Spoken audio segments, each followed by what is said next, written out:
Հայ ֆիլմը ավաղ չի դառնա հոլիվուդյան ստուդիա, սակայն այն պետք է դիտարկվի որպես ազգային արժեք։ Ինչ է նշանակում սեփականաշնորհել ազգային արժեքը։ Պատկերացնում եք օպերան կամ Մատենադարանը սեփականաշնորհվի, բայց արի ու տես, հայ ֆիլմը այս ճակատագրին արժանացավ, սեփականաշնորհվեց, թալանվեց ու մենք էլ համակերպվեցինք դրա հետ։ Ցավով ասում է երիտասարդ ռեժիսոր Հայկ Բաբայանը, որ մի քանի ամիս առաջ Facebook-յան տիրույթում ձեռնարկեց հայ ֆիլմի վերածնունդ նախաձեռնությունը։ Աշխարհը արդեն հասկացել է, որ հրետանավոր զենքով, դրսից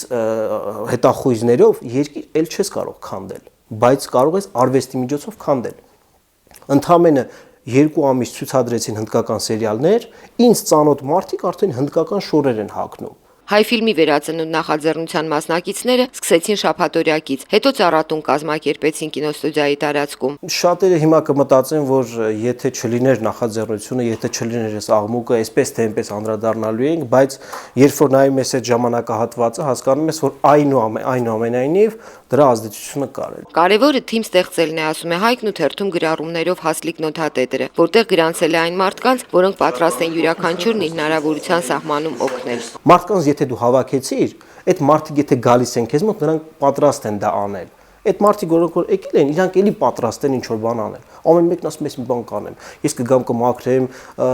ինչ-որ մեկը նաև պատրաստ էր հայ ֆիլմի այդ պատերը որ կան, չէ՞, առաջ Սասունցի Դավթի արձաններ այնտեղ, ասում է գանք, բանով նկարենք, ոնց են քաղաքում նկարում, բոլորին կհավաքեմ, բոլորին կճարեմ, բոլորին կոգևորեմ։ Ես դա ի վիճակի եմ անել, բայց լծակներ չկա։ Խնդիրը պետք է անընդհատ բարձրաձայնվի, այս ամենից դուրս գալու ծրագիր ու ելք պետք է գտնենք։ Միակ պաշտոնյան, որ ինձ լսեց, մշակույթի նախարարն էր, հրավիրեց, հանդիպեցի, զրուցեցինք, իմ լուծումները մտքերը առաջարկեցի, հույս ունեմ, որ մի բան կփոխվի, ասում է երիտասարդ ռեժիսորը։ Հայ ֆիլմը մեր ազգային արժեքն է, եւ ուսանողները պետք է կարողանան այնտեղ իրենց ուսուցումը անցնել։ Ղեկավարն էլ պետք է լինի ազնիվ մարդ ու հայ ֆիլմը չդարձնի անձնական շահերի գործունեության ոլորտ։